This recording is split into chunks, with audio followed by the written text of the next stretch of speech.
High বন্ধুরা, আমি অভিনন্দন এবং অরিত্য। আমরা যাচ্ছি আমাদের সেই পুরানো এবং ঐতিহাসিক শিব মন্দির দর্শনে এবং আপনাদের জন্য ছোট একটি ব্লগ করতে ও মন্দির সম্পর্কিত কথা বলতে। তো পুরো ভিডিওটা দেখুন এবং আমাদের সাপোর্ট করুন। তো বন্ধুরা, আমরা চলে এসেছি সেই শিব মন্দিরে। কাকামাদিকে নিয়ে যাচ্ছে, একটু লজ্জা লজ্জা করছিল, অনেক গ্রামের বউ বসে আছে বলে। তো কাকা নিয়ে যাচ্ছে, আমাদের খুব চেনা। তো যাচ্ছি এখান দিয়ে, দেখতেই পাচ্ছেন সরু একটা পথ। তো প্রকৃতির মাঝখানে জায়গাটা বেশ ভালো, আমরা দেখতেই পাচ্ছেন চারিদিকে ফাঁকা মাঠ দেখতে পাবেন এবং ফাঁকা মাঠখানের পাশে এই প্রকৃতির মাঝখানে এই সুন্দর পরিবেশ দেখতে বেশ সুন্দর। এখানে আসবেন আপনি ট্রেনে করে তারকেশ্বর আসবেন, তারকেশ্বর থেকে আপনি 6 কিলোমিটার দূরে এই আকরগড়িয়া গ্রাম, তারকেশ্বর থেকে চাপাডাঙ্গা বাস ধরবেন এবং চাপাডাঙ্গা থেকে 26 নম্বর রোড ধরে শ্যালাগড়া চলে আসবেন এবং এখানে এই মন্দিরটি পাবেন।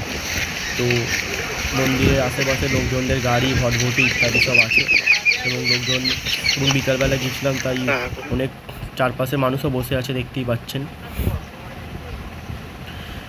এই যে সবাই বসে আছে এখানে, এবং ওইখানে একটা মন্দির আছে, আর এই যে মেন শিব মন্দিরটা একটু একটু দেখা যাচ্ছে, আর এটা রাধাকৃষ্ণ ঠাকুরের একটা ছোট মন্দির করেছে।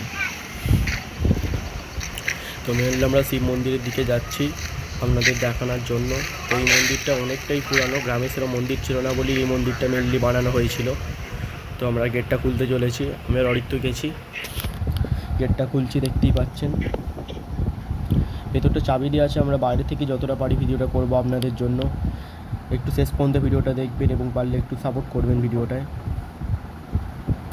তো আমরা ঢুকে গেছি ভেতরে, ওপরে একটা ঘন্টা আছে, ঘন্টা বাজানোর জন্য মানুষ মাঝে মাঝে এখানে ভিড় করে। আজকে ফাঁকা ছিল তাই গেছি। আশেপাশে এখানে কোনো শিব মন্দির নেই, তাই হিসাব মতো এটা জাগ্রত শিব মন্দিরই, মানে জাগ্রতই তাও বলছি। এখানে মাঘ মাসে জল ঢালা হয় এবং ভক্তরা বিভিন্ন দূর থেকে, শ্যাওড়াফুলি থেকে গঙ্গার জল নিয়ে আসে এবং মহাদেবের কাছে প্রার্থনা জানায় এবং মহাদেব তাদের সব ইচ্ছা পূরণ করে। দেয়াল ঘড়ি আছে, দেখতে পাচ্ছেন, এইটা হলো শিবের সেই ইয়ে। তো এখান থেকে বেরিয়ে যাচ্ছে, আমরা গেটটা হেঁটে দেবো। দেখুন একবার গেটটা হেঁটে দিচ্ছি, গোটাটাই পুরো করলাম, গেটটা হেঁটেই বাইরে যাচ্ছি, এবার বাইরে যাচ্ছি। এবং এই মন্দিরটা, এটা বলছিলাম, এই এটা ক্লাব, এখানে মানে বক্স বাজানো হয়, পুজোর সময় বক্স ডাকা হয়, ছেলেরা আনন্দ ফুর্তি করে। আর এইখানে কালী ঠাকুর, দুর্গা ঠাকুর আসে, এইটাও আগে করা হয়নি, এটাও পরে করা হয়েছে। শিব মন্দিরের পাশে সব কিছু করা একটা ভালো ব্যাপার, সেই জন্যেই।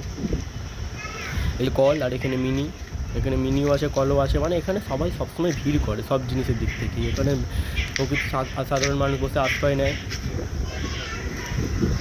একটা মাঠেরই জল কাটানোর পুকুর, আর একটা মেন পুকুরও আছে ওইদিকে সোজা, দেখতে পাচ্ছেন, ওখানে নিয়ে যাচ্ছে। এটা মেন পুকুর মন্দিরের, এই যে এটা মন্দিরের মেন পুকুরটা, আপনি দেখতেই পাচ্ছেন আপনারা।